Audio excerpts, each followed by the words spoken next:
Hello, viewers. Hello! And we've drug Angela back into it. the ghostly form of Angela is back in an unlit Haunting us. back seat. But we didn't see a horror movie. No, we did not. We're bouncing over horror movie, but We saw Guardians of 3. the Galaxy 3. Volume 3. Volume 3. Volume 3. Yes.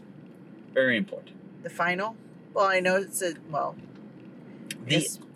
Yeah. Certain characters are gonna come back, but Well, I would say we'll try to keep spoilers to a minimum, but this is a spoiler warning. Yes. Because we just might say things. I mean, but that's what happens when you talk about a movie after you see it. It's gonna get spoiled. Louder. Anyway, Yes, it can get spoiled anyway. But all the same, as the final of this iteration of the Guardians, Yes. Honestly, I mean, I didn't exactly know what to expect. I didn't necessarily have high hopes for this movie, but I also didn't necessarily want to completely write it off, and I didn't mind it. I mean, it wasn't like the big, threat or anything that kind of compelled this movie, but I thought it was a really nice kind of storyline to kind of give us a backstory for Rocket. I mean, I liked it. It kind of really spoke in different ways rather than the normal tropes of just. I mean, they did try and shove some of their idealisms back in there, they but threw it in there at one point. Yeah, yes, but yeah, those were the blatant ones. But for the most part, it was still about the one thing that they usually love to do, which is family. Yes, that was still the core element of this story, which is what's been a core element of all of them. Yes. So it was still there, and it was nice to see it, develop in a different way than it has in the past few. Yeah, I mean, out of the most recent, phase Disney. 4, or I think we're in phase 5 now, but, out of the last, handful of Marvel movies, it's like, this is easily the best of them. Yes. It's kind of a bum that I guess it's not getting the love it may have deserved, but at the same token, I think we're all just burnt out overall, which is why I think that the box Spider-Man Phase 5? I think that was the beginning of phase 4. Doesn't make any sense. Anyway, but yeah. Movie-wise, wouldn't it technically? Sorry. No, I don't. I honestly don't know the timeline. It doesn't even. Well, this really would matter. take place after Endgame, but before Love and Thunder, I guess. I don't know. But either way, it's just it still suffered from current Marvel tropes and even a little bit too much James Gunn at times. Like the whole middle act when they infiltrated that living base thing. That was, whether it's in the comics or not, the way it was portrayed on screen with the big vibrant colors, the big bulky suits, everything just looked made for TV and corny and cheesy. Obviously, that was the point. I'm sure. But it was also distracting. Yeah. I mean, at that moment, it was kind of like, it was a little bit too over the top, a little bit. But I mean, I don't know. I mean, it was interesting because it was funny to kind of see some of that Peter and Gamora dynamic in a different way. Well, that was an interesting part of the movie in general, was having a Gamora that didn't meet Peter and the Guardians, but also got Thanos ripped out from her story early. Yeah. It's like it never went quite past the point to where she felt the need that he's a monster, I need to get away from him. She may have been getting there, but she hadn't reached it yet. And I think that's why she's still excessively violent in this. And then she teamed up with the Ravagers. Yeah. And, we know from the first one that while they have their own System. sense of family, which she Yeah. found there, Yes. it's a very different Mindset. and family dynamic. Yes. Yeah. So I did. It was interesting having that play off, and I'm sure Zoe enjoyed playing this more aggressive version of Gamora. Yes. And I liked. There was a lot of things I did like about it. Yeah. There was a lot of good dynamics between the characters. The thing that was a bit frustrating, especially for how they wanted to make the payoff. I'm gonna risk going and hope I don't get hit by a car. Was just them continually talking down to Drax the whole time, constantly and consistently.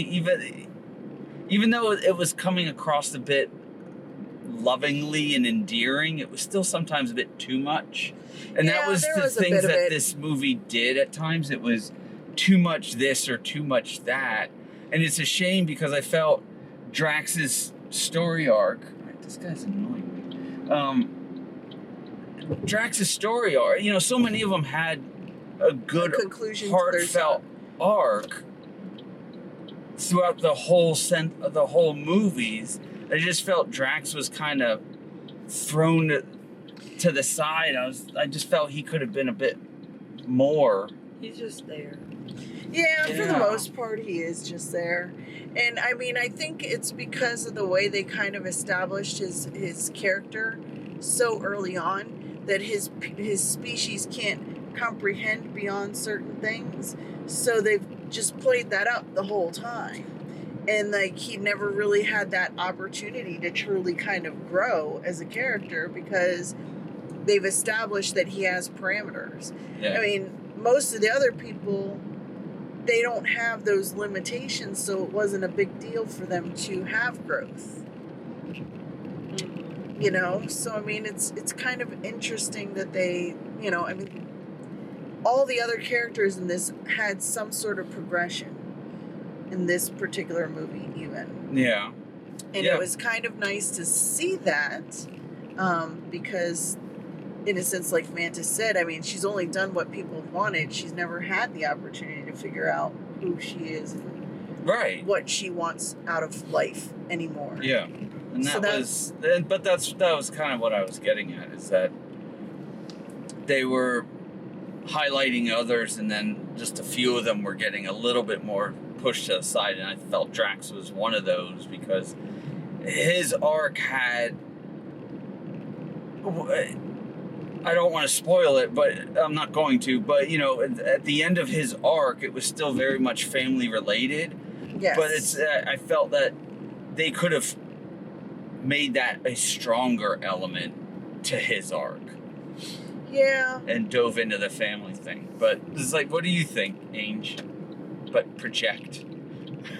I'm like, and I don't know. I liked the movie, but I didn't. There was parts that I thought were good, and then there was parts that I thought were either stupid or useless, or like felt like it should have been better executed. Like the gold people, or what, the Savin, whatever. The Sovereign. Yeah. Sovereign. They could have been so much more interesting, but I just felt like they were out of place majority of the time. Adam was, I think, like, specifically, like, Adam was the childness almost of it. Pointless. Oh yeah, he really like, was. If you're gonna add a character, give him a little more sustenance. And I understand, like, the whole, like, oh, the guy created him, so that's why he's using him. I don't know. It just felt like their storyline was just kind of, like, thrown in there. So, like, I kind of like the one character, which is Will Porters or something like Adam. that. Yeah, Adam. Him. His, like, arc was, like, short and sweet. Okay, moving on, but did we really need it? No, not really. No, but it was just to introduce him as the part of the Guardians. He was there to be introduced as part of the thing. I just felt like some of the stuff could be better executed. I thought Rocket's, like, storyline was pretty good. I liked most of it. Yeah, there were bits I felt they could have trimmed Rockets down a little bit just to keep the runtime going at times. Yeah, I noticed the hand at one point come up and go. Well, that was at the end. Yeah, I know. Yeah. It was quite funny. I mean, we all kind of knew what was going to happen, so I agree with you. It's like, well, he's going to finally figure out that he actually is a raccoon, you know? Oh, so yeah. it's like, finally. I mean, he's been fighting it all this time, and it's interesting that they've called him like everything else under the sun other than a raccoon. Except for a Quill. Squirrel and badger. And, yeah, except for Quill. Except for Quill, who called him a raccoon from get-go. But, you know. Yeah. But, I mean, I felt like I agree with you. I think the Sovereign and the whole, like, I mean. It just should have been there a better really was. storyline. There wasn't a lot of time to really develop them, so they just kind of popped them in there as like, oh, we can put them in here at this part. But Like, it's like, but why? Like when he first showed up. The beginning was it felt so stupid to me because it's like, why? Well, he showed up and I'm sitting there going, if I didn't know that's who that character is. It wouldn't have made any sense. It makes no sense because you get him teased at the end of Guardians 2, but you never see him. So all of a sudden, you get the whole intro sequence, and then all of a sudden, here comes this dude that's a Sovereign guy, and you're just like, who's that? He's super powerful. What's that all about? I don't know. And then I was like, oh, hey, Adam. Oh, I think that's the guy from the mid-credit scene of 2? Yeah. Yeah. So, I mean, like, that was, I don't know. Like I said, I think it was a good movie, but there was issues with it. I think go ahead. And it's just, and then I'm mixed feelings on the ending. Like, I can get it, but I don't know. Like, something about it just felt flat. Or something. It didn't give the emotion that I was expecting it to give. I didn't cry at all at this movie. Oh, I did, cheered up once, and it was at the very end because of the song they were playing and what they were doing, because you're like, oh, you know, like, this group of Guardians are coming to the end. And then Rocket's scene was sad, but I knew that was who Quill was screaming over. Yeah. Spoiler alert. But it was more, that was the scene that was getting me more emotional. Was when they were trying to with the rocket thing and the flashbacky moment that he had right near the end. That's what got me and it's like that was, but it wasn't so much on the ship. It was what Rocket was seeing. That's what, and it's like that was the strongest point. And I agree. It's like the ending. It didn't have any of the emotional impacts of 1 or 2. So I agree. I felt at times it was a little flat. And I just felt like, so that's why it's like, okay, you're letting your people find themselves. But it just seems so weird that Quill's like, I'm resigning. Why? You're just taking a sabbatical. You're coming back. I don't know the whole, like, I didn't get that. Like, that just felt stupid to me. I understand Mantis, but her, I just feel like they should be, like, taking, like, some type of sabbatical. Like, it just felt odd after everything to be like, I'm kind of low-key quitting the team to go find myself. Like, no, just take a sabbatical, come back. Like, that's what most people do. Like, it didn't feel right. Like, I know you're trying to, like, introduce new people and things like that, but it didn't, like, mesh right. Like, just add the 2 new people. Like, you were already adding them throughout almost the whole duration of this movie. Why do you just need to replace them? Why? Because they're always just supposed to be 5? Like, that just seems stupid. Guardians of the Galaxy, I feel like that's more like a never-ending type thing. Like, you have the core people, but there's always going to be people around you. But, like, I don't know. It just felt weird. It's like, let me just replace these people and then rename, but they're going to be the Guardians. Like, that just seems stupid to me. Yeah. I don't know. So that's why it's like, I feel like I'm like back and forth with the movie, because there was great points, and then there was points where it's just like, why are you doing that? And there was really stupid. And I agree. Yeah, there was the high point. There was high points and low points through the movie, and honestly, the villain was interesting. Just to touch on him a bit, he was interesting, but it was just, for me, he was too overacted. Every scene he was screaming and hollering, especially as the movie progressed, and it was just, that got distracting for me. Yeah, well, I mean... And I felt like this movie also reflected a lot about, like, humans. And, like, I understand that's, like, a big part of it, but it's like, I don't know. So. I feel like as I was watching, I'm like, I'm just watching an animal abuser. Like, I know they exist. I see and I live through it now. I don't need to be reminded how bad they are. Yeah, I know but that's going too far down a rabbit hole. That's current, movie writing, especially in certain production studios. So and that's what you touched on briefly. Is there's a bit of that modern messaging that they want to throw in there of sorts, but I didn't feel it detracted too much from the movie, which was really good. And the soundtrack and the score was kind of had its ups and downs. It's like I liked the vocal use at times, but then I was also hoping a few more times earlier they'd put the Guardians theme. It was nice when you heard it near the end, but it was almost a little misplaced when it dropped in. And then I was like hoping a too little too late kind of thing. And I was hoping one or two songs from the first movie would have popped in to this one at some point. One came way too late, and I still felt it might have been the wrong song. I feel like it should have been. It's like, so again, it's like I appreciate the soundtrack, and at times I felt he relied too heavy on insert song here to do what I usually do, to overlay a sequence, and I felt he relied on that a little too much at times. It was not distracting like it was in the Mario movie. But what did you think? Rocket's favorite song, it felt like it should have been "Ain't No Mountain High Enough" because he was actually there for that. Like, I don't know why he did. Come and get your love. It's like he didn't know that he song. Has no connection to it. He just has a story. So, I think it was a good. But that said, movie, I was gonna ask final quick thought on it. It could have been better. I think it's better. It's 100% better than Ant-Man, which is really unfortunate because I liked the trailer so much for Ant-Man. Ant-Man was garbage. But Ant-Man was trash, and I feel so bad for Paul Rudd. So. The cast. Unfortunately. What your final thoughts on? I liked it. I mean, yes, there are definitely flaws within it, but as part of the whole Guardian series, I kind of like that they really mostly focused on the actual team as opposed to going out and having to battle with and deal with all the bad guys. And that was something too. It didn't have that big galactic ending thing.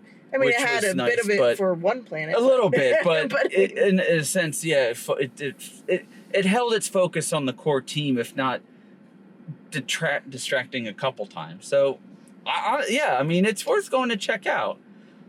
So, it's definitely one of the better Marvel movies in the past year or so. Yeah.